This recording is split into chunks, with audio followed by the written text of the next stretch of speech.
and welcome into this crossover edition of the Locked On Florida Panthers podcast and the Locked On Nashville Predators podcast, part of the Locked On Podcast Network, where it's your team every day. Thank you for making the Locked On Florida Panthers podcast and Locked On Predators podcast your first listen of the day. For everyone on the Nashville Predators feed, let me introduce myself. My name is Armando Velez. I'm from PantherParkway.com. And you can follow me on Twitter at MondoMan12. Follow the show account on Twitter as well at LO_FLA Panthers. And have the pleasure to bring into this crossover edition of Locked On Panthers and Locked On Predators is one of the co-hosts of Locked On Predators, Ann Kimmel. Ann, how are you doing tonight? I am doing great. I'm excited to be here. This is going to be a great matchup to talk about. And before we talk about that matchup, I want to give you a lot of praise because for anyone who listening on Locked On Panthers who has not heard Ann Kimmel's coverage of the Olympics, go listen to Monday's episode for one last time to listen to Olympic Hockey Daily. I want to congratulate you, Rachel and Erica Ayala, who's all the way over there in Beijing, about what what you guys have done in the last 2.5-3 weeks, and I want to give you a lot of praise. So I bet I bet you were super tired, like we talked about before recording. I really wish that these games had been on more friendly Central Time terms for sure. But it was really fun. It was a lot of work and it was a lot of hockey. But you know what? I learned you just almost can't get hockeyed out. It was really great. So thanks for listening. It was really fun. That's awesome. And definitely I wanted to give you that shout out. But we have a game to talk about on Tuesday night between the Florida Panthers and the Nashville Predators. And it's also kind of strange because I got and a lot of the Florida Panthers fans, and along with Nashville Predators fans as well, got a lot of the Nashville Predators last season. The season series did go 5-2-1 in favor of the Panthers last year. But how weird is it to you that these teams faced off against each other so many times, and then it's like, wow, now we don't face off against each other until now, February, even though it was supposed to be before the postponements. Yeah, it's been really weird. I think we got into such a groove with the modified divisions and schedule last season where we were seeing you guys a lot. We were seeing Carolina a lot. And it's been an adjustment to go back to, wait a minute now, who are the real rivals? Because I have to tell you, last season really kind of stirred something when it comes to the Florida Panthers here in Nashville. So it was we had a rough time handling y'all last season that many times. And it's going to be interesting to see how much of that energy and emotion sort of carries over into the game between the teams tonight. Yeah, absolutely. And for the Panthers, they got off to a rough start against Nashville, a win that happened for Nashville in the first one. It was a coach's challenge that the Florida Panthers lost. The Preds ended up tying the game after a penalty of losing a challenge, and then too many men on the ice that the Florida Panthers thought happened was not. I remember one of them, Noel Acciari, got a hat trick. One of them, Chris Drieger, comes in and gets a shutout, and one of them was Spencer Knight coming in as well for Sergey Bobrovsky in that final one to clinch a playoff spot. So some memorable games on the Florida Panthers end and not so memorable ones. But for this one tonight, for the Nashville Predators, I want to talk to you about, because there was a time when a lot of the other teams that when they were trying to make up their games in hand, people were starting to see the Nashville Predators really climb up into the standings in the Central Division. Where are you at as far as this team's chances as right now a bubble playoff team in the Western Conference? You know, it's funny. This has been a season that has had seasons in it. Nashville at one point was as high as second in the standings, right behind Colorado, who seems that they have just nested in that top spot and are going to be tough to unseed. But Nashville really has had some play that has been really strong. They've gone on some great runs. And then now all of a sudden we find ourselves on a 4-game losing streak, which is definitely not ideal when you're headed to Florida to play the Panthers. This is not ideal timing for Nashville. Currently, we are 4th in a really tough Central Division. We're behind the Avalanche, Minnesota, the St. Louis Blues, and then we're sitting right there. And we have Dallas breathing down our neck. We only have 4 points on Dallas. So what was comfortable a few weeks ago suddenly feels very uncomfortable in Nashville. And our upcoming schedule, like I said, playing the Panthers, doesn't do us a lot of favors when it comes to the standings in the Central Division. Yeah, and I was talking to you right before we hit record how Nashville coming out of the break, you talked about a 4-game losing streak for them. I'm looking at it right in front of me. The hockey players are creatures of habit. And when you're not playing every other day, I mean, if you ask the players on the Predators, they're not going to make any excuses. You have to go out and play. But I'll make the excuses for them. I don't like the amount of 2-day off gaps that the Nashville Predators are having. And right now, between the game against Carolina and even this game against Florida, it's a 3-game gap.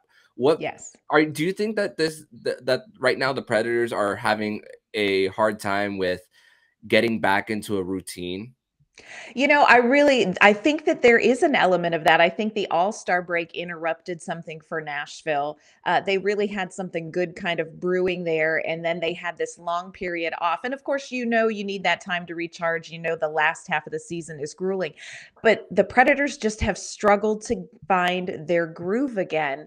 Players who are usually just solid, like Roman Josi, he's had a couple of games that have been a little bit shaky since the All-Star break. And like you said, they've had these gaps in between games. And while you can spin that this is really good, we get extra rest, extra practice, I think it has maybe thrown them off a little bit. And that could be part of why we're seeing such a struggle for them to find a consistent game again. Yeah, and hockey players, even when especially when they lose, the one thing they want to do immediately is get right back on the ice, and they're hungry to definitely play again. So that's a big factor. So last season, I remember that Matthias Eckham was rumored to possibly be traded. He gets an extension. Looks like a team-friendly extension based on what I'm seeing on Cap Friendly, just not a long-term deal at 6.25. And now the Nashville Predators are headed into another situation where they're trying to see whether they're buyers or sellers at the deadline. And now Philip Forsberg, the leading goal scorer for the Nashville Predators, he has a new contract coming up. What is the status of the extension talks possibly for Philip Forsberg? So, General Manager David Poile really has been open about the fact that he wants to get something done with Philip Forsberg. He said that just recently, he said that he is ready to sit back down again and do some more talking. Everyone here in Nashville wants to re-sign Forsberg. I think if this team loses Philip Forsberg, it's going to look very different for the next, 2 to 3 years here in Nashville because he's such a key part of their success. So I think the hope is they're going to get something done and get something done quick, because I think a lot of other decisions that may happen before the trade deadline are contingent on signing Philip Forsberg. So I'm going to be honest with you. I think a lot of fans in Nashville wake up every day and think, okay, is this the day? Is this the day they announce they've signed him? We're still waiting. One thing that these two teams have in common is goalie depth in their system. And like the Florida Panthers have that with Bobrovsky, Knight, and even this one recent signing in Max Guzda, who was a goaltender of the week in the OHL. But for the Predators, Juuse Saros, what a story for him being a 4th-round pick, an undersized goalie, and has really helped this Nashville Predator get to where this team is. And of course, they have someone waiting in the wings in Yaroslav Askarov, who they just drafted 2 drafts ago. How exciting is it, especially now that Pekka Rinne's out of the picture, and what this can be for the Nashville Predators? It was a little bit nerve-wracking about a few, maybe 2 years ago when you looked at goaltending because we knew it was sort of the twilight of Pecorine. And of course, UC Saros was the heir apparent. But I don't think anybody anticipated just how fortunate we were going to be and how well he would step into those big shoes. UC Saros is having an incredible season. He is so rock solid in net. And even though people talk about, his size, he's a little smaller than your prototypical NHL goalie. He really has played so well. He's been, in and around, danced around the Vezina conversation. I'm not sure he's going to be a finalist for that, but, really has played exceptionally well.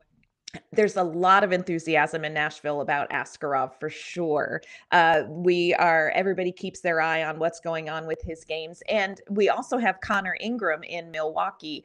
And Connor Ingram is just really having a phenomenal season in Milwaukee. The Admirals started off pretty rough this season, but they finally kind of are getting it together. And a large key for that is Connor Ingram. So I think the nerves of losing Pecorine, I think everybody is kind of breathing a sigh of relief because we can see, we've got some really good goaltenders in the pipeline and things are looking pretty bright for goaltending here in Nashville. Yeah, and just to read the numbers of UC Saros this season, 249 goals against average, 923 save percentage, and 2 shutouts. And you talked about Connor Ingram as well for Milwaukee, 920 save percentage and 2.6 goals against average down in Milwaukee in 35 games. So goaltending is going to definitely be something that is exciting for this Nashville Predators team going forward. But we are going to flip the script in the next segment where Ann is going to put me on the spot and talk about the Florida Panthers. But first, we want to tell you all about BetOnline. And football might be over this season, but basketball is in full steam for both pro and college hoops. From all the latest odds, totals, player performance, props to where the next fire coach is going to land, BetOnline.net is the #1 spot for all your sports betting needs. BetOnline remains the best spot for all your sports scores, podcasts, and news this season. And it's not just basketball. BetOnline.net is your source for hockey, boxing, and UFC odds, right to the Olympic coverage and information. Head to the website today and use your mobile device to learn about the trends and action. BetOnline, where the game starts. And welcome back to this crossover edition of the Locked On Florida Panthers podcast and Locked On Nashville Predators podcast. I'm Armando Velez. I have Ann Kimmel with me. So now we're going to flip the script where Ann is going to ask me some Florida Panthers related questions. Oh, I have questions. So Florida Panthers right now, in pretty much any power ranking you see, very comfortably camped at #1, 35, 10, and 5. What is going right in Florida? What's the secret? And I guess a better question is, how surprised are you by how well this season's going for Florida? I'll start with the second question. Okay. First. I'm surprised they're near the top of the NHL. I'm not surprised that they're top 10, even top 5. But as far as 1 point off the lead for the President's Trophy, which Colorado just lost today to Boston. So now I believe it's a game separated, and I don't know the games in hand on the top of my head for Colorado, but it's amazing how the Florida Panthers are in this race for the President's Trophy. But what's going right is the fact that you have more than just 2 lines now for the Panthers, and Anton Lundell coming into the mix as well, coming over from Liga and manning that third line center. Mason Marchment, who nobody knew who this guy was just 2 years ago, spent a little bit of time in Toronto. The former GM of the Florida Panthers, Dale Talon, he made that trade right at the trade deadline for Dennis Malgin. Nobody knew who he was, and he's been someone who's just been an energy boost for this Florida Panthers team. On the defensive end, he's one of the forwards that you see him creating hit after hit for the Panthers on the defensive end. And that whole third line is really been the secondary scoring for this Florida Panthers team has really taken them over the top. And I haven't even gotten to the top 6 of the Panthers. And for the secondary scoring and the bottom 6, I want to give also a special shout out to Sam Reinhart, who Bill Zito traded a first round pick to Buffalo for Sam Reinhart, and he's averaging a point per game for the Panthers on the third line. And Jonathan Huberdeau's kicked it to another gear. He's added penalty killing to his arsenal. Just 1 point off the NHL points lead right now. Barkov, even though he's missed a little bit of this season, he's definitely been the goal scorer that we've always known him to be. And Sergey Bobrovsky, the first 2 seasons were rough for him. The defense wasn't the best neither, but the defense got better, and so did Bobrovsky. And Mike Kelly of NHL Network joined David Dwork's Odd Man Rush show and talked about something that we've talked about in Florida Panthers circles, is that even though Bobrovsky doesn't have a good playoff record and he's not Vezina caliber Bob, that he doesn't need to be. He just needs to make those great saves at the good time. And it's crazy. You'll see 2 goals each game. Some of those goals, you could argue that Bob could have had a shutout. You could have like had only 1 goal. But when you're scoring at the rate that the Florida Panthers are number 1 in the league now in average goals per game, 31 games of 50 that they've scored 4 or more. Bob has been able to relax a little bit, but not relax all at the same time, if that makes any sense at all.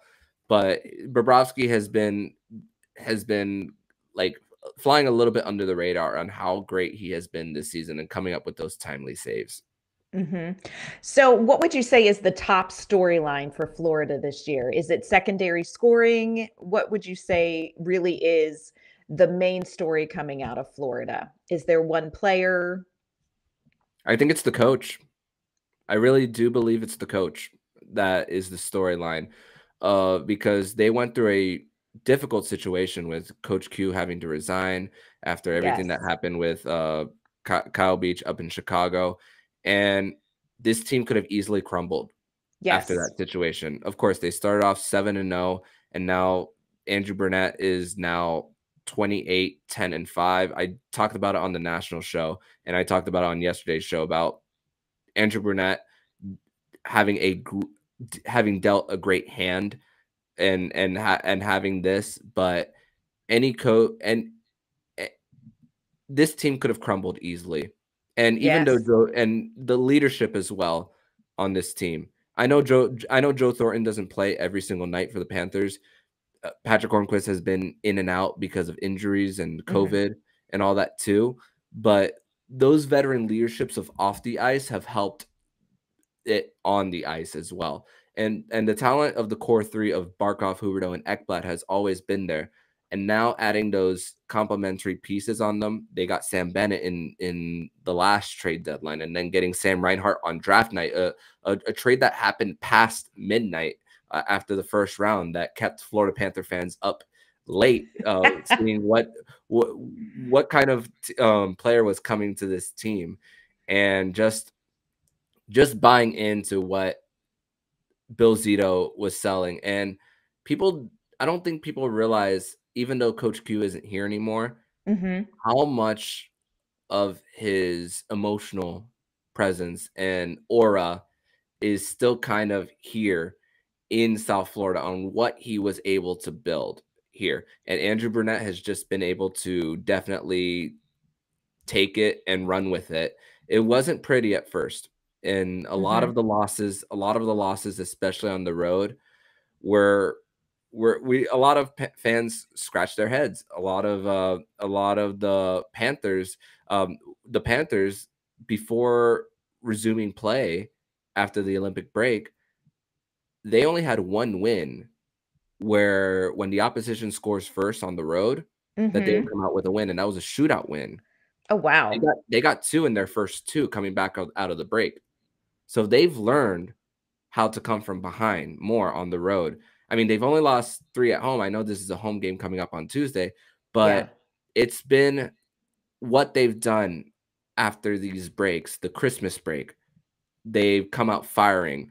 They had the Olympic break. They got healthier and firing. And I said on the national show that winning in sports comes with a little bit of luck as well. And the Panthers' luck has been incredible, and counting their lucky stars, and I'm not complaining about it. A lot of people aren't complaining about it. And I can admit that there has been some luck in relation to that. And you got to take what you can get. I mean, I mean, we can relate this to Nashville Predators as well. Just in 2017, coming in as the eighth seed and making their run to the Stanley Cup final, a lot of luck bounced their way, and they took advantage of it. The LA Kings as well, coming out as an eighth seed as well when they won the Stanley Cup as well. Yep, absolutely. I can completely relate to that. And I think Nashville's having the opposite where some things are not bouncing their way. So we'll kind of see how things fall. Is there an area of weakness or concern with this team as you have been watching them? Lately, it's been how they start off in the first period with possession, especially Sunday, where they only had 3 shots on goal and against Chicago, but they got a goal. One of those shots was a goal. So it worked. But it worked. But hey, it's really how they start off games, because if this happens in the playoffs, it could smell trouble for the Florida Panthers. And but hey, their third period, how they've done in the second and third periods as of late, but I also believe this is the first time I'm using this in words in the podcast. I feel like it's pace of what they're doing. I feel like it's kind of a little bit of a pace, but I don't want it to be that they're just taking a step back. I want it to see more as they're pacing themselves throughout the game, conserving their energy as they go through the game, because it's a long game. It's a 60-minute game. So you gotta not put all your energy, or else you're going to tire yourself out. And also going back to Andrew Brunette, how he's been learning how to manage those minutes even better. And Sunday was a big game for how he's managed time on ice for the Panthers. So looking ahead to March 21st trade deadline, what do you anticipate Florida doing, or do you think there will be a lot of movement, no movement, buyers, sellers? What do you see them doing? I don't see a huge splash for the Panthers, because I think the price tag for Jacob Chikrin is too steep for them. But I do believe I will see like an intermediate type of move for the Panthers, because they don't have a first nor second in the upcoming draft. They gave those up to trade for 2 of the Sam Reinhart and Sam Bennett in the last year. So I think you're looking at maybe trading like a third or fourth, a mid-round pick for something, or a mid-level prospect for someone. The latest rumblings have been Mark Giordano, Hampus Lindholm as far as the defenseman, and as far as forwards, one has been Brandon Hagel of the Chicago Blackhawks, but I highly doubt that's happening, because I don't think the Chicago Blackhawks want to give up someone on a good contract and great term as well. And also, a wild card in this one is Claude Drew, who has a no movement clause from the Philadelphia Flyers. And all the rumblings I've heard of Claude Drew, all I hear is Claude Drew to the Avalanche. That's all I hear. So I think that's the most likely scenario. Right now, I think if I had to have a crystal ball, I think the guy is going to end up being Mark Giordano. It could change. Yeah. Not a bad pick. Not a bad pick. All right. Well, coming up, we need to talk predictions. I want you to tell me what Nashville has to do to win this game, because I'm not sure we're going to figure it out on our own the way things are going lately. Yeah, we'll definitely get that more in the next segment here on Locked On Panthers and Locked On Predators. And we are back here on the Locked On Florida Panthers podcast and the Locked On Nashville Predators podcast, as Ann teased in the second segment of the show.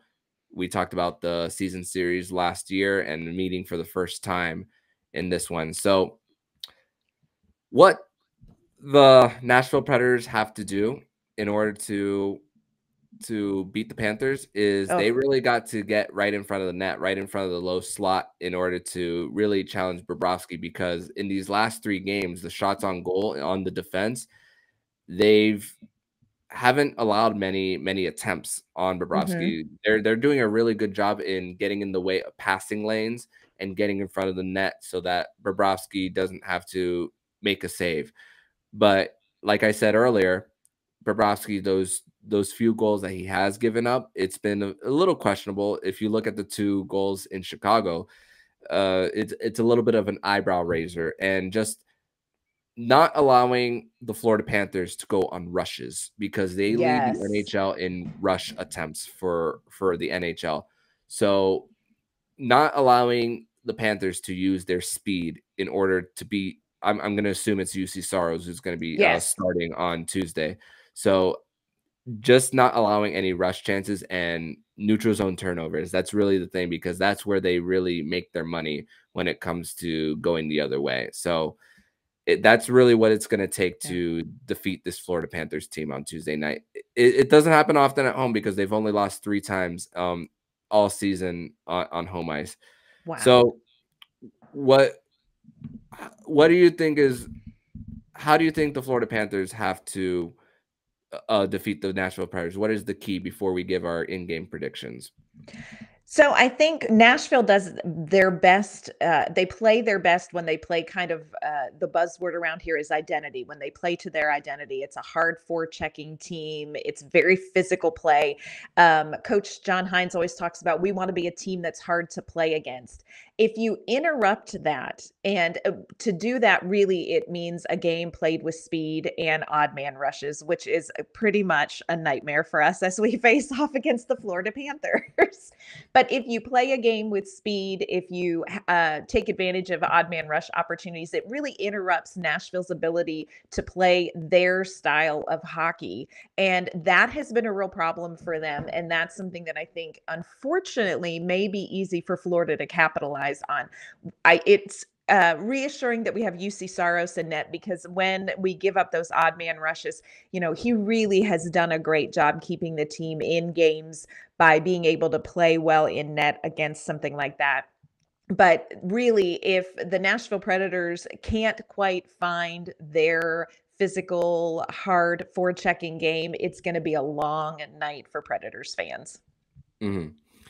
Yeah, and what a big swing it would be for Nashville if they can break their losing streak on the road against Huge. Florida. And the Nashville Predators are also going to be on the spotlight on Saturday night when they play a Stadium Series game against Tampa Bay. I'm sure you know who I'm rooting for in that game for sure. I I would hope. I would hope so. Yeah, but it's a little obvious. But I'll be definitely keeping eyes, especially because Florida will be playing an afternoon game against Edmonton, so I won't have a Panthers game to watch definitely that night. So, and who wins on Tuesday night? Look, we need Nashville to break this losing streak, because like you said, they've got Dallas on Thursday, Tampa Bay following Saturday. We're going to have to break this losing streak.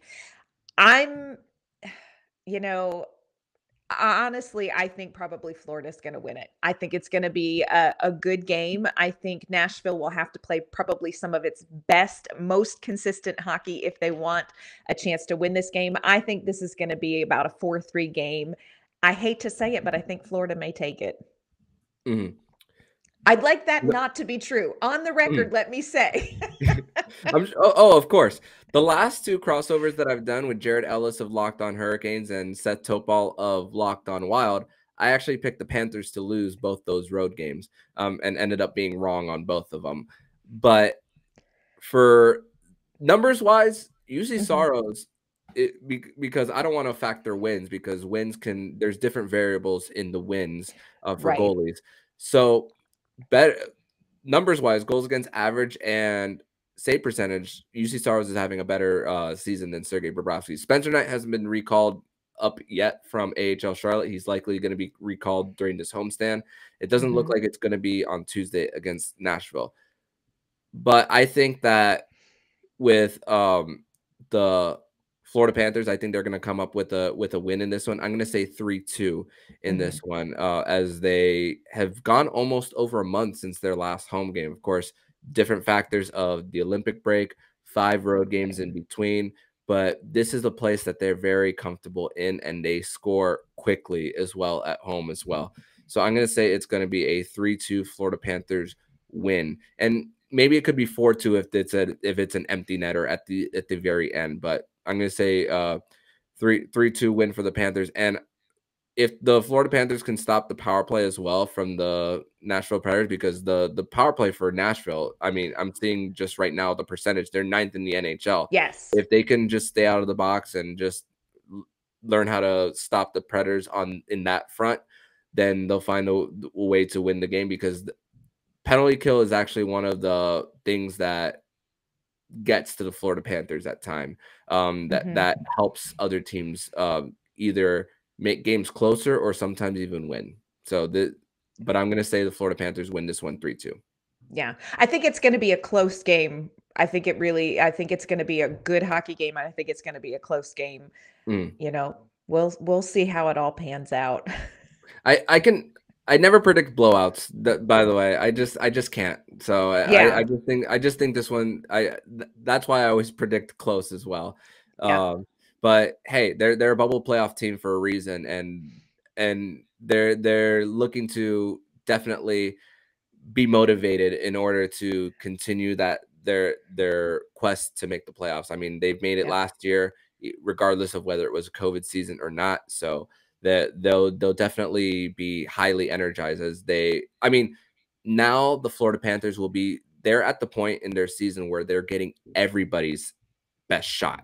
Oh, absolutely. So that they have a target on their back for sure. And I can acknowledge that. But, Anne, thank you so much for doing this crossover edition with me for the Locked On Florida Panthers podcast and Locked On Predators crossover. Tell my followers where they can find you on the internet. You can find my work at ontheforecheck.com, and I'm on Twitter at ANK_Mama on Ice. And for the people on the Nashville Predators feed, they can follow me on Twitter at MondoMan12. Follow the show account on Twitter at LO_FLA Panthers. And one last time, once again, for everybody listening, please listen to the final episode of Olympic Hockey Daily with Ann Kimmel, Rachel Donner, and Erica Ayala, because I cannot say it enough I can't say it enough times how great of a job they've done. So thank you once again, Anne, for doing this. Thank you very much.